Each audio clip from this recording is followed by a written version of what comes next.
Nice shot, Dad.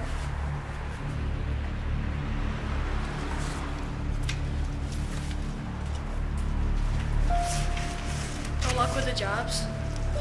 No, not yet. But we'll keep trying. You could try out for the basketball team. You got a good shot.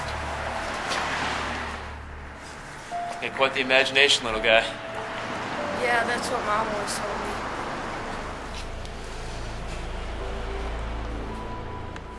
Where is Mom? I thought we went over this, Cooper. She's not coming back. I miss her. Back when we had a house, she used to tell me bedtime stories until I fell asleep. That seems like forever ago. It wasn't. Just you and I have been through a lot this past year. That's for sure. I just want our lives to be back the way they used to be.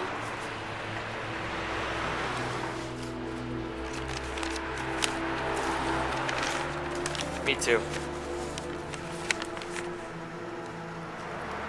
Is this the one? Maybe. Can't say for sure though. Can't make another promise I can't keep.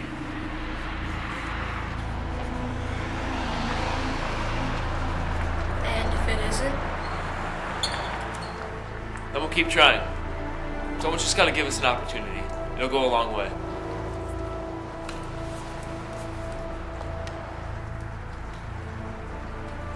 But Dad, you've been saying that for a while now. Why isn't anybody giving us the opportunity?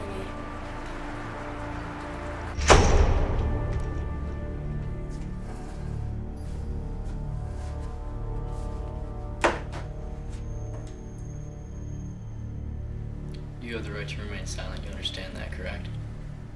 Yes. And your name is Callum Stone? Yes, it is. And I'm Officer Wiley. Tell me a little bit about yourself. Well, I was born in Crown Point, Indiana, July 20th, 1987. I had a great home life. Ah, okay, great. I'm from Indiana too. Oh, really? Yeah, Indianapolis. Now, what were you going to say about your home life before I interrupted?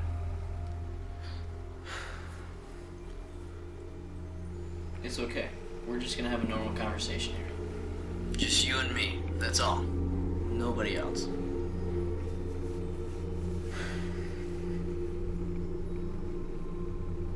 How was life as a kid?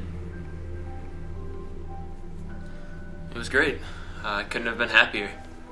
I may have been an only child, but I was never lonely. My parents were always there for me. We did everything together, you know, like family should. When it was family time, it was family time.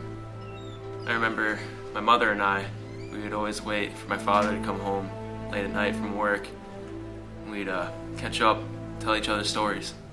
My parents would always ask me what I learned in school that day. My dad especially would ask if I completed my homework. He was a real stickler about that. Your dad. Tell me a little bit about him. He was the hardest working, best father a son could ever ask for. I helped my father at the farm market quite a bit. Although it was a family business, it was mostly my dad's thing. Sweat and hard labor had a way of bringing us two together. He taught me such a great work ethic at such a young age. All the time I spent alone with my father taught me a lot about him. He was hard on the outside, but on the inside he was a gentle, caring man. My dad was gone for work so much, he never had the time to really reap the rewards he had given us through all of his hard work. My mom, she felt guilty for all the work he did. That's just how she was, though. My mother did as much as my dad, whether she wanted to believe it or not. After school, she always had a snack made for me.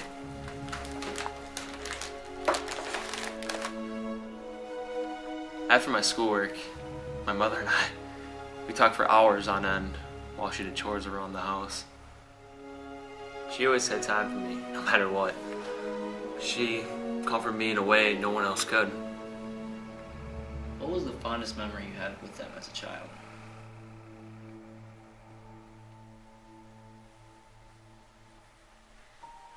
Callum, can we interrupt your reading for a moment?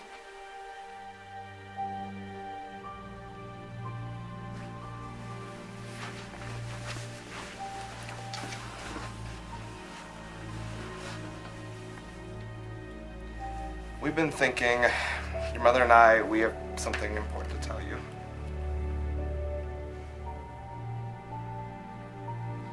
Callum, we adopted you when you were really young. We thought you were mature and old enough to fully comprehend this, so we thought we could tell you now. So, my parents didn't want me? No, it's not that. They didn't take proper care of you. So, you aren't my real parents? Well, of course we are. We're just not your biological parents. This doesn't mean we don't love you with all our hearts. Your father and I would do anything for you, no matter what. You mean everything to us, Callum. You bring so much joy to our lives. I hope you understand that. We couldn't have asked for a better son.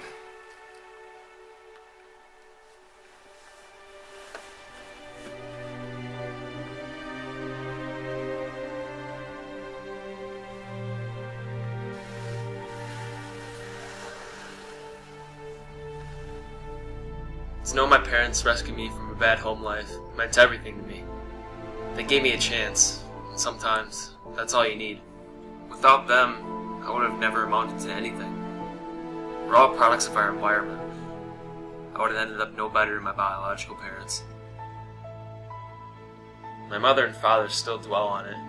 They both feel I didn't handle the situation very well, but I tell them not to worry. They broke the news perfectly. They were honest and sensitive. And that's just how my parents were. Remember, they always used to say, we are rich only through what we give, and poor only through what we refuse.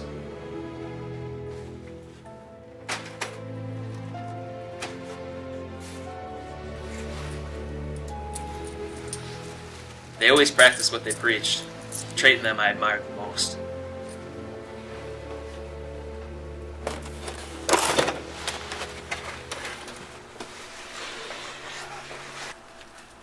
Although I don't have a whole lot left, I've always tried to live by my parents' philosophy.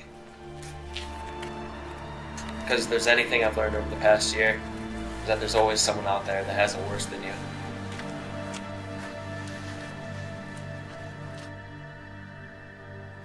Okay, so a while back you mentioned your parents' strong belief in a good education. Did you feel the same way? Of course. Well, I didn't have much of a choice either. My mother and father ensured I was doing well in high school because they knew what was best for me. They accepted any grade I received as long as I put forth my full effort. And I worked hard. I actually ended up graduating 6th in my class. My parents were so proud of me. After all we've been through, it was nice to give my parents what they deserved. Later that year, I attended the University of Wisconsin and majored in business. I was a long way from home, and I don't think my mom really ever adjusted to it. I would try to surprise my parents by unexpectedly coming home once in a while, because I knew how much it meant to them. They would still ask me about my studies, but they were never intrusive. By now, they both knew my grades were solely up to me. And after 4 years, I finally graduated the University of Wisconsin with a cumulative GPA of 3.82. And you headed straight into the workforce? Yeah, actually, a couple months after I graduated, I got a job as an accountant for a rather large business. Yeah, it was a lot of number crunching and long hours, but it was definitely good pay. I actually didn't mind the job, really. I'd always been good at math, and my own private office was a pretty nice plus. Meanwhile, while all that was going on, I met the woman of my dreams. Her name was Delilah Sampson, computer software engineer. We were good friends since college, but we both soon realized the strong feelings we had for one another. Waiting the birth of our first son, we left our small apartment and moved into a new house that would suit us and the newest member of our family, Cooper Mark Stone. Delilah and I were so happy together. Although we worked a lot, we still had plenty of time for our son. But as Cooper grew, our house seemed to shrink. It was again time to move. This time we set our sights on a much bigger home.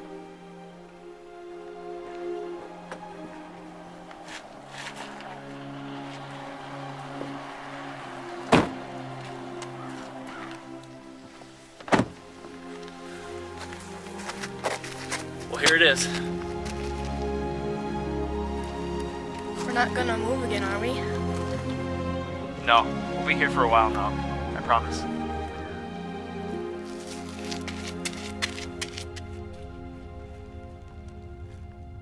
This is the moment I envisioned my entire life. I had a family and a nice house that my wife and I worked so hard for. Delilah and I would live happily ever after and watch our son grow and eventually move out and become a successful man. All in this very house.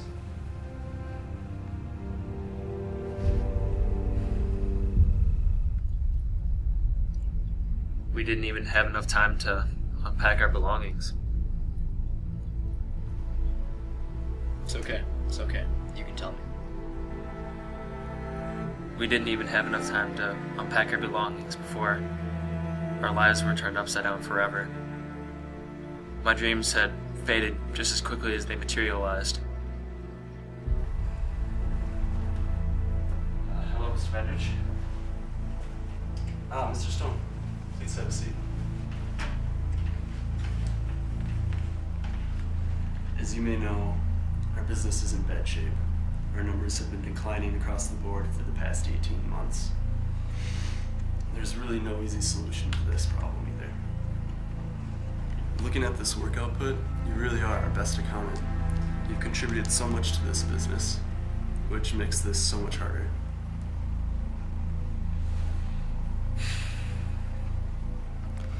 Mr. Stone, I have to let you go. But why? Unfortunately, we've been forced to release some of our best employees in an attempt to turn the business around. I'm sorry, Callum. This really isn't anything personal.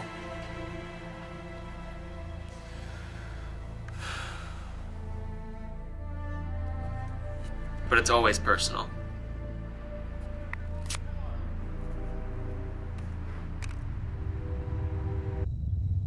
This man that I'd never spoken to in my life, and he was the one that had the power to destroy me.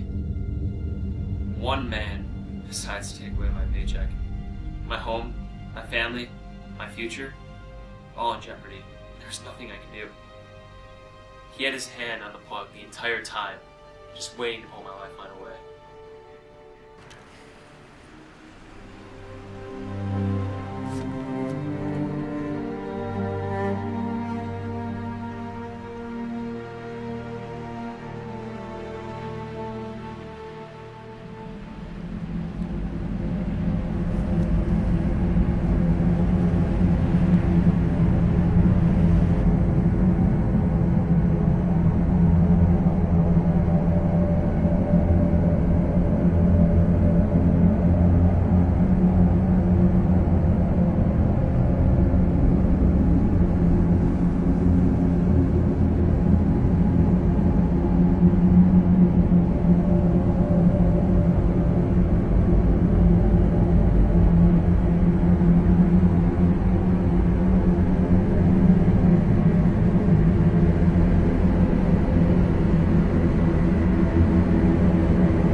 Week after reaching my dreams, it was already over.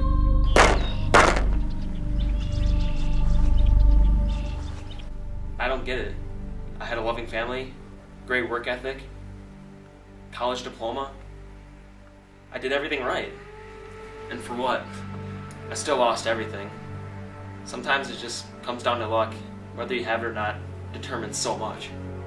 And those who do have it can't seem to understand those who don't have it. We're all so vulnerable. Mr. Stone, have you been living on the streets? Yes, for a week now. It's a humbling experience. I wake up in the early morning to the loud sounds of cars in the streets.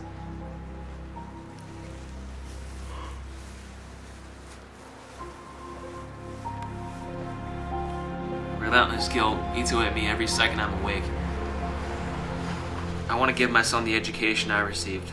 I want to raise him in a safe environment. I want to give him the same great memories I have from my childhood. But I can't. For now, I just have to swallow my pride and do what's best for my son. Not because we want to, but because we have to. I've always been a proud person, and I still am. And it hurts. It hurts to feel thousands of eyes looking down on you, waiting for your next move. It's like I'm a piece of some giant, unsolvable puzzle. Would you excuse me for a moment, Mr. Stone?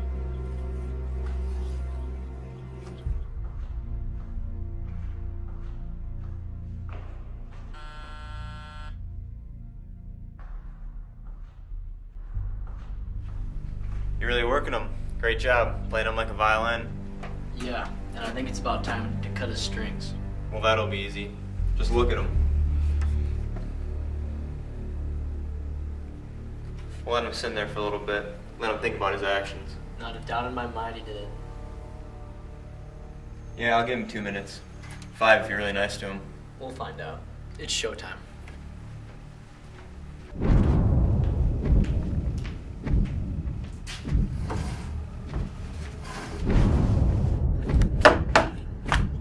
Mr. Stone, do you understand why you're here? No, I've been wondering the same.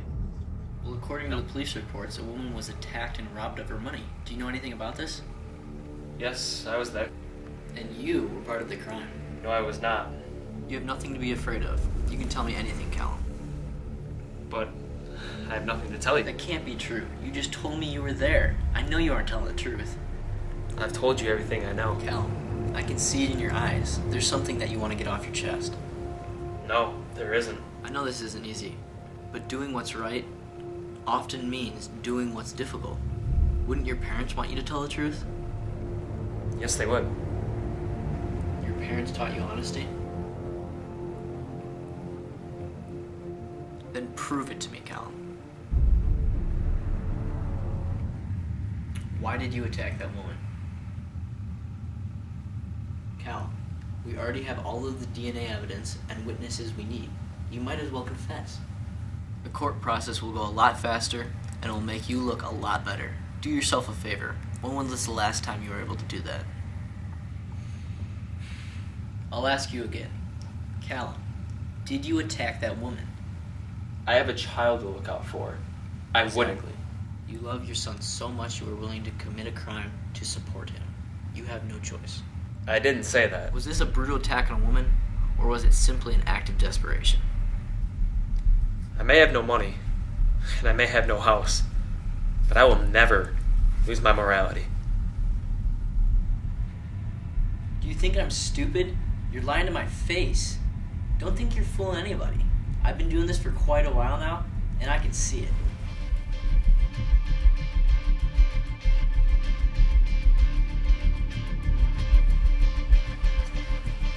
I can see it in your body language, your eyes, your facial expressions.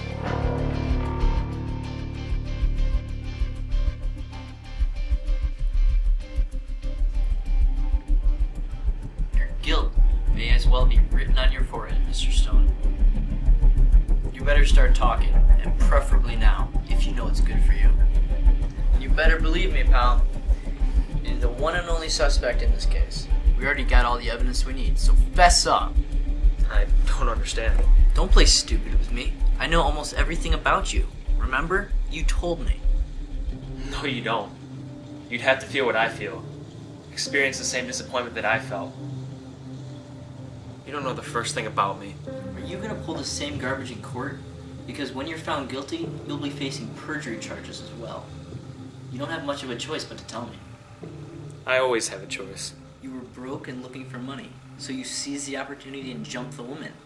And now the guilt is eating you alive. Or maybe, instead of finding a job, you'd rather steal. After all, it's a lot easier. Maybe you're looking for attention. Maybe you needed the money to buy some drugs. No? Listen, just admit the crime and you get to spend some time in a nice warm jail cell. After all, this was part of your plan? You wanted to get caught, because that meant you get free meals and all of your obligations and worries would disappear. And now you're second guessing yourself and you refuse to man up and confess. I'd rather be an honest man on the streets than a coward in a warm jail cell. You're gonna take the easy way out by lying? No, actually I'm taking the difficult way out by telling the truth. Okay then. Flatter me, Mr. Stone. What's the truth?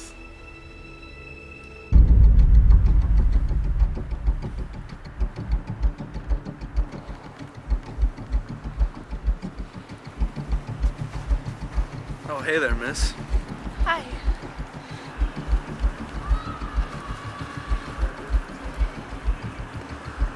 Beautiful, isn't it? Oh, I don't know if I'd say that. I don't like bats too much. They just come from the cave down by the river to eat insects, that's all. Oh, but those things carry rabies. That's just a common misconception. Less than 1% of them carry the virus.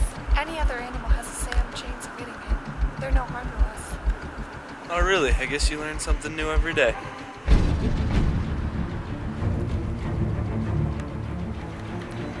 If you don't like bats, then why are you here?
Open up, I have your purse.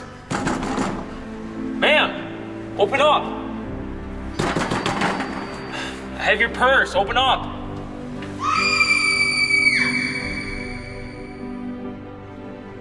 I told you the truth and that's all I can do.